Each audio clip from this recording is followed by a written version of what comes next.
Welcome dear students. आज के इस वीडियो ट्यूटोरियल में हम लोग डिस्कस करेंगे एटॉमिक मास।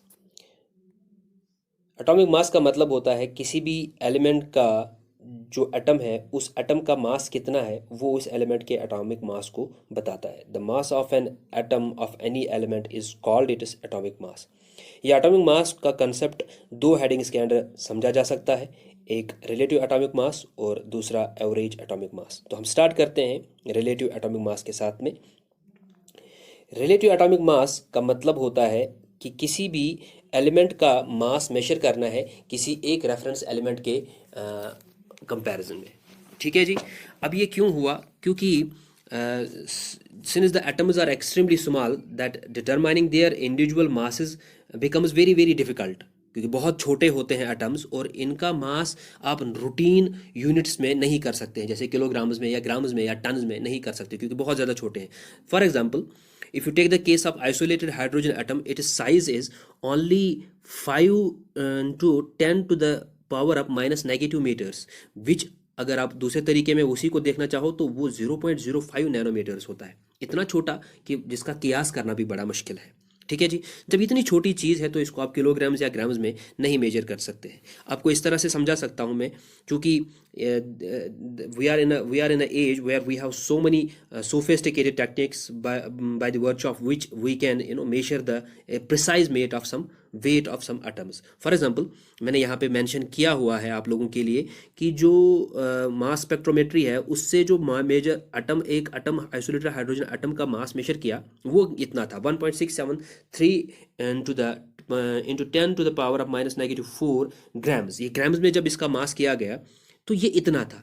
अगर मैं इसी को एक नॉर्मल फिगर में चेंज करना चाहूँ तो मेरे पास ये वाला वैल्यू आएगा, जिसका मतलब है कि मेरे को 0 पॉइंट उसके बाद 230 लगाने पड़ेंगे और 1673 ग्राम जो मेरे पास एक फिगर आएगा जो ग्राम्स में एक हाइड्रोजन एटम का मास डिनोट करेगा। तो ये नंबर देखने के बाद मुझे इतना आइडिया लगता है कि ये तो सिग्निफिकेंट फिगर भी नहीं है, तो इस हिसाब से मुझे ग्राम्स में मास का एक आइडिया नहीं मिलेगा किसी भी एटम का। तो इसको दूर करने के लिए 1900 सेंचुरी में, ये कन्फ्यूजन दूर करने के लिए 1900 सेंचुरी में साइंटिस्ट्स ने एक कमीशन बुलाई जिसमें उन्होंने डिसाइड किया कि एटम्स का जो मास है उनको relative to the other atomic masses के साथ, relative to some other atomic mass के साथ में उसको कंपेयर करके उनका मास पता किया जाए। और इन्होंने इसके लिए एक यूनिट डिसाइड किया जिसको इन्होंने कहा एटॉमिक मास यूनिट। अब मसला ये था कि ये वन एटॉमिक मास यूनिट, जो ये यूनिट बनेगा जिसके कंपैरिजन में ये जो है मास एटम्स का पता किया जाएगा, ये वन एटॉमिक मास यूनिट कितना होगा। तो ये जो है, ये सारी चीज़ जो है ये इसलिए हुई क्योंकि ये वो दौर था जब कोई सोफिस्टिकेटेड टेक्निक नहीं थी जिससे कि किसी भी हाइड्रोजन का किसी भी एटम का, सॉरी हाइड्रोजन कह रहा हूँ, किसी भी एटम का प्रिसाइज मास पता किया जा सकता था। इसलिए इन्होंने रिलेटिवली कहा कि कोई एक ऐसा एटम चूज करेंगे जिसके कंपैरिजन में बाकी एटम्स का जो है मास पता करेंगे। और इसके लिए जो यूनिट चुना इन्होंने कहा वन एटॉमिक मास यूनिट। ये जो वन एटॉमिक मास यूनिट था इसको कितना रखना है वो आगे साइंटिस्ट ने कैसे डिसाइड किया वो मैं आप लोगों को बता रहा हूँ। ठीक है जी। तो आगे बढ़ते हैं।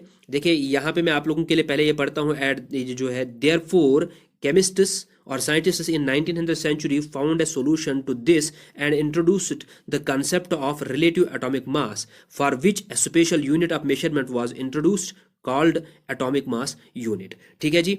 नोट ये यहाँ पे ख्याल रखना है, at this time there was no sophisticated technique to measure the mass of any atom precisely, so the concept of relative atomic mass was introduced. इसी वजह से इंट्रोड्यूस किया गया relative atomic mass. Relative atomic mass का concept का मतलब क्या है वो हम यहाँ से समझ सकते हैं।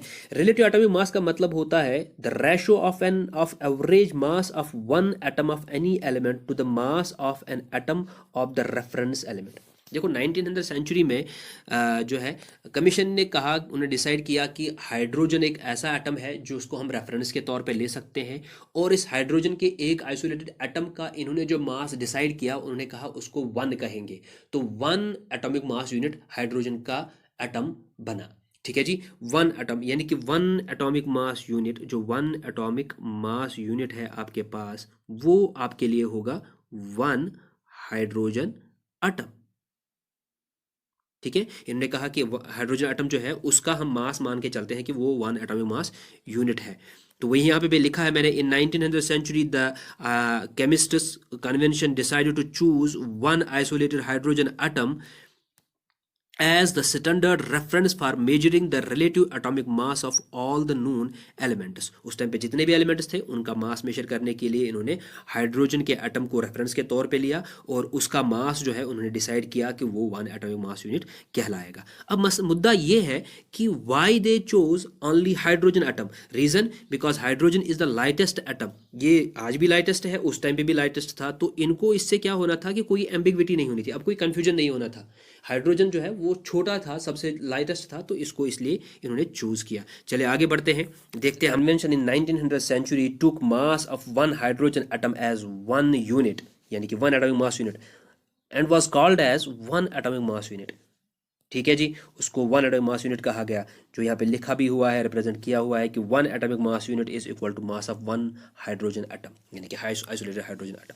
अब इसके कंपैरिजन में जो बाकी एटम्स का मास जब किया गया, जैसे कार्बन 12 आइसोटोप का किया गया, तो उसका मास कितना आया, 12 एटॉमिक मास यूनिट्स। यानी कि कार्बन 12 आइसोटोप जो है वो एक हाइड्रोजन एटम के मास के कंपैरिजन में 12 टाइम्स ज़्यादा है, तो जिसको आपने कहा 12 एटॉमिक मास यूनिट्स, क्योंकि एक एटॉमिक मास यूनिट जो है वो हाइड्रोजन है, तो कार्बन 12 आइसोटोप जो है वो उससे 12 गुना ज़्यादा था। इसी तरह जो आपके पास ऑक्सीजन था वो 16 टाइम्स था, नाइट्रोजन 14 टाइम्स ज़्यादा था, तो इनको इसी के हिसाब से जो है मासेस दे दिए गए। अब यहाँ पे मुद्दा ये है कि आइसोटोप का मतलब क्या होता है। देखिए, आइसोटोप्स ऐसे एलिमेंट्स होते हैं, the elements which are having same atomic number but different atomic masses। Let's take the case of carbon 12 isotope। The other isotopes of this element are carbon 13, carbon 14। What does that mean कि carbon 13 जो है उसका 13 atomic mass है लेकिन atomic number 6 है। carbon 14 जो है उसका atomic mass जो है वो 14 atomic mass units है लेकिन उसका atomic number 6 है। तो ऐसे एलिमेंट्स को आइसोटोप्स कहते हैं। आई होप कि आपको समझ में आ गया होगा। आगे बढ़ते हैं, देखते हैं हमारे लिए क्या है। देखिए क्या चेंज हुआ कि जो है सिचुएशन थोड़ी सी चेंज हो गई। जो IUPAC 1961 में, ये वो दौर था जब कन्वेंशन ने थोड़ा सा चेंज लिया। IUPAC change the convention in 1961 because कुछ सोफिस्टिकेटेड टेक्निक्स जो है इंट्रोड्यूस हो गई थी, जैसे मैं अभी कह रहा था मास स्पेक्ट्रोमेट्री, जिसकी वजह से एग्जैक्ट मास और the precise mass of atoms of different atoms was calculated. तो वो कैलकुलेट किया गया था। तो अब इनको एक आइडिया लग गया था कि नहीं, हाइड्रोजन को नहीं रेफरेंस रखेंगे, बल्कि अब चूज किया गया कार्बन 12 आइसोटोप को। अब कार्बन 12 आइसोटोप को ही क्यों चूज किया गया, इसके भी रीजंस है, और उनको वो रीजंस क्या थे उसके लिए हम अलग से क्लास करेंगे। फिलहाल के लिए हम आगे देखते हैं। कार्बन 12 आइसोटोप जो है इसको स्टैंडर्ड रेफरेंस चूज किया गया। इन 1961 से IUPAC changed the convention and decided to take carbon 12 isotope as the standard reference. इन्होंने standard reference for measuring the mass of atoms. ठीक है जी। फर्दर यहाँ पे एक और चीज जो है हमें ध्यान रखना होगा हम सबको, कि when hydrogen was the reference atom, the mass of carbon was 12 atomic mass units। Now carbon 12 has been chosen as reference atom। क्या इसका मास चेंज होगा? नहीं, इसका मास उस टाइम पे भी 12 एटॉमिक मास यूनिट ही रखा गया। लेकिन फिर चेंज क्या हुआ? एक्चुअली चेंज हुआ atomic mass unit, 1 atomic mass unit change हुआ, न कि कार्बन 12 आइसोटोप का मास चेंज नहीं हुआ, बल्कि 1 एटॉमिक मास यूनिट जो है वो चेंज हुआ, रेफरेंस चेंज हुआ। पहले क्या था, 1 हाइड्रोजन एटम को 1 एटॉमिक मास यूनिट माना गया था, अब वो नहीं माना गया। अब कहा गया कि एक कार्बन एटम जो है, कार्बन 12 आइसोटोप का जो एटम है, उसका जो 12th हिस्सा होगा वो एटॉमिक मास यूनिट बनेगा। जो मैंने यहाँ पे लिखा भी हुआ है आप लोगों के लिए, 1 एटॉमिक मास यूनिट और U is equal to 1/12 of mass of carbon 12 isotope. ठीक है जी। आई होप कि आप लोगों को ये समझ में आ गया होगा। मैं आप लोगों के लिए इसको पढ़ भी लेता हूं अभी। However in 1961 IUPAC changed the convention and decided to take the carbon 12 isotope as standard relative reference, जिसमें रिलेटिव रेफरेंस को for measuring the mass of atoms. ठीक है। Further the mass of carbon 12 isotope was still taken as 12 atomic mass units, but 1 atomic mass unit reference was changed as. उसको change कैसे किया गया? उसको ये बना दिया गया, उसको कहा गया कि ये है वन एटॉमिक मास यूनिट, जिसको या फिर आप एक तरीके से कह सकते हो कि यू भी लिखा जाता है अब, क्योंकि 1961 कन्वेंशन के अकॉर्डिंग उसको यू भी कहते हैं, यानी कि unified mass, 1/12 of the mass of carbon 12 isotope. ठीक है जी, ये आपको आगे मैं डायग्रामेटिकली और भी समझाऊंगा, फिलहाल के लिए यहाँ पे इतना समझ लीजिए। अच्छा चलिए यहाँ पे एक और ध्यान दीजिए इस बात पे, thus the atomic mass unit is defined as the quantity of mass equal to 1/12 of the mass of an atom of carbon 12 isotope. ठीक है जी, ये आपको समझ में आ रहा है मैं क्या बोल रहा हूँ, ये कि जो कार्बन 12 आइसोटोप है उसका जो एटम है, जिसका उस एटम के 12th हिस्से को एक एटॉमिक मास यूनिट माना गया या एक यूनिफाइड मास माना गया, जो 1961 कन्वेंशन ने डिसाइड किया। फर्दर आपको यहाँ पे ये ख्याल रखना होगा कि further the convention changed one atomic mass unit to u, unified mass में उसको चेंज किया। ठीक है जी, आई होप कि आप लोगों को ये समझ में आ गया होगा। आगे बढ़ते हैं। देखिए यहाँ पे मैंने आप लोगों को इसको डायग्रामेटिकली थोड़ा सा समझाने की कोशिश की है, क्योंकि अब जब 1/12 ऑफ कार्बन 12 ऑफ कार्बन जो है ना, carbon atoms mass is one atomic mass unit, तो उसके हिसाब से अब क्या होगा। देखिए यहाँ पे मैंने जो है ये डायग्रामेटिकली आप लोगों को समझाने की कोशिश की है कि जो एक वेइंग बैलेंस दिया हुआ है, जिसमें मैंने 1/12 कार्बन 12 का जो है एक हिस्सा डाल दिया एक साइड में वेइंग बैलेंस में, और दूसरे साइड में जो है हाइड्रोजन एटम डाल दिया। 1/12 क्या है, वो कार्बन एटम का वो हिस्सा है जो वन एटॉमिक मास यूनिट बनाता है। तो उसके कंपैरिजन में जब देखा हाइड्रोजन का मास, वो वन एटम ऑफ हाइड्रोजन का मास जब देखा गया तो वो 1 यूनिट था, या वन एटॉमिक मास यूनिट था। Atom of mass of hydrogen is 1 atomic mass unit. Similarly वही अगर आप यहाँ पे देखोगे नाइट्रोजन का, वन नाइट्रोजन एटम का, तो वो इसके कंपैरिजन में 14 टाइम्स ज़्यादा था। जो 1/12 था कार्बन एटम का मास जो है, उसके कंपैरिजन में नाइट्रोजन का 14 टाइम्स था। तो एटम नाइट्रोजन का क्या मास होगा, 14 यूनिफाइड मास होगा, 14 यूनिट्स होगा। ठीक है जी, तो इसको और भी अच्छे तरीके से समझते हैं। देखिए, thus the atomic mass of an element is the relative mass of its atom as compared with the mass of an atom of carbon 12 isotope taken as 12 units. जो कार्बन 12 आइसोटोप है, जिसको 12 यूनिट्स माना गया है, उसी का जो 12th हिस्सा है, एक हिस्सा होगा 12 में से, जो एक हिस्सा होगा वो 1 एटॉमिक मास यूनिट है। उसके कंपैरिजन में नाइट्रोजन का कितना है, 14 यूनिट्स है, और हाइड्रोजन का कितना है, 1 यूनिट है। हालांकि ये थोड़ा सा ज़्यादा है, आगे आपको कैलकुलेट करके बता दूंगा मैं, बने रहिए मेरे साथ। ठीक है जी। Now what is one atomic mass unit. अब ये वन एटॉमिक मास यूनिट क्या है, तो इसको जल्दी से पढ़ते हैं। The atomic mass unit AMU may be defined as the 1/12 of the mass of an atom of carbon 12 isotope on the atomic scale. जिस एटॉमिक स्केल पे हम मेजर करते हैं उस पे 1/12 जो है मास of an atom of the carbon 12 isotope जो है वो 1 एटॉमिक मास यूनिट बनाता है। एक बार फिर से यहाँ पे मैंने जो है आप लोगों के लिए इसको हाईलाइट करके रखा हुआ है, 1 atomic mass unit is equal to 1/12 of the mass of carbon 12 isotope. ठीक है जी, चलिए आगे बढ़ते हैं। Atomic mass of an element may therefore be defined as the number of times an atom of the element is heavier or lighter than 1/12 of the mass of atom of carbon 12 isotope। उसके comparison में कितना वो heavier है, कितना वो lighter है, उसी के हिसाब से उसको एटॉमिक मास दिया जाएगा। किसी भी एलिमेंट को, किसी भी एलिमेंट के एटम को मास किस हिसाब से दिया जाएगा, वो कितना भारी है या कितना जो हल्का है, किसके कंपैरिजन में, 1/12 of the mass of atom of carbon 12 isotope. ठीक है जी, आई होप कि आप लोगों को ये समझ में आ गया होगा। 1961 वो दौर था जब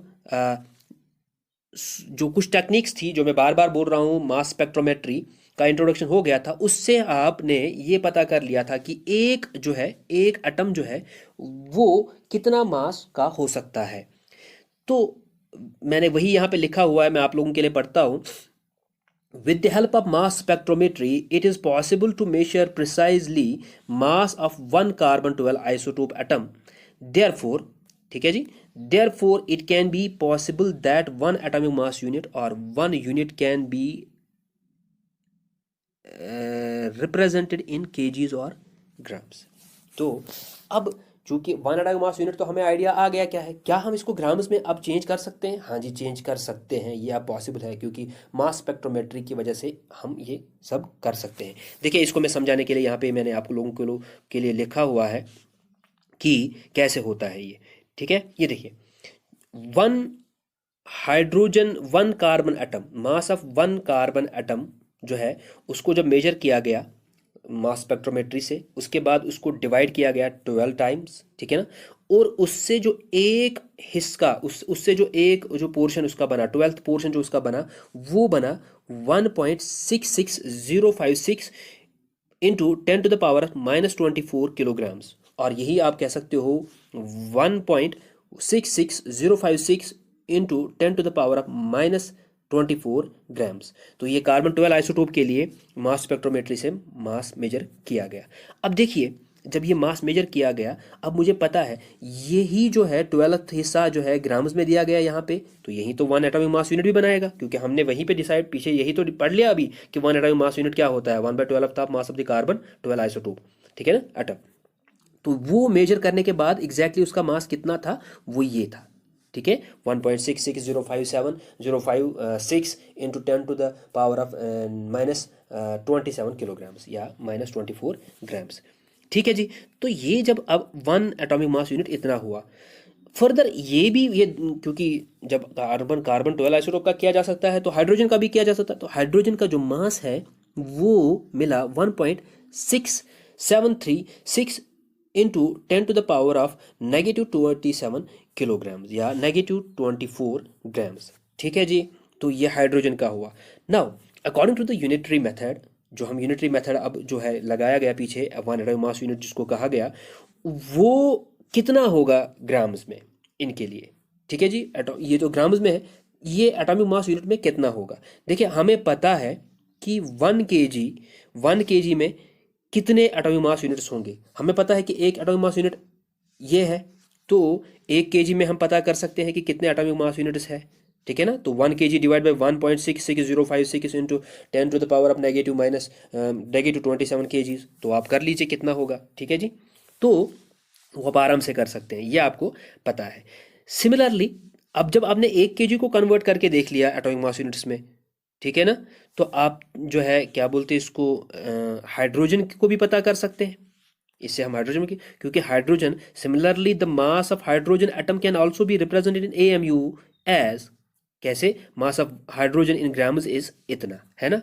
तो मास ऑफ हाइड्रोजन यानी कि mass of hydrogen divide by atomic mass unit grams में, ठीक है जी। जब आप इसको करो कैलकुलेट करोगे, ये इसके साथ में कैंसिल हो जाएगा, बाकी बचेगा ये न्यूमरेटर और ये डिनोमिनेटर, क्योंकि डिनोमिनेटर छोटा है न्यूमरेटर से। जब आप इसको डिवाइड करोगे, जब आप इसको सॉल्व करोगे, तो आपके पास जो हाइड्रोजन एटम का मास आएगा वो ये होगा 1.0078 यूनिट्स और 1.0078 एटॉमिक मास यूनिट्स। होप कि आप लोगों को ये कंसेप्ट समझ में आ रहा होगा।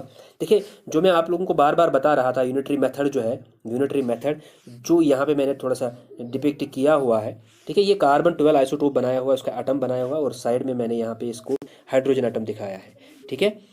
तो इसी कार्बन 12 को जब आप 12 हिस्से करोगे, 12 हिस्सों में डिवाइड करोगे, तो जो एक यूनिट आपके पास बचेगा वो आपका 1 एटॉमिक मास यूनिट बनेगा, 1 AMU बनेगा, ठीक है जी, ठीक है ना। तो वो आपका 1 एटॉमिक यूनिट बनेगा, ठीक है। अब इसके कंपैरिजन में फिर यहाँ पे दिखाया गया है कि एक विंग बैलेंस के तौर पे दिखाया गया, जस्ट समझने के लिए कि हाइड्रोजन का मास कितना आता है, तो वो ये आपने अभी अभी देख लिया, ठीक है जी। होप कि आप लोगों को ये क्लास अच्छा लगा होगा और समझ में आ गया होगा। आप सबसे रिक्वेस्ट है कि मेरा जो चैनल है SP सर कश्मीरी, इसको सब्सक्राइब कीजिए, और जो है वीडियो अच्छा लगे तो लाइक कीजिए, दोस्तों के साथ में शेयर कीजिए, बेल आइकन दबाना मत भूलिएगा, ताकि अगली वीडियो की जो नोटिफिकेशन आपको एट इट्स अर्लीस्ट मिले और आप मिस ना करें।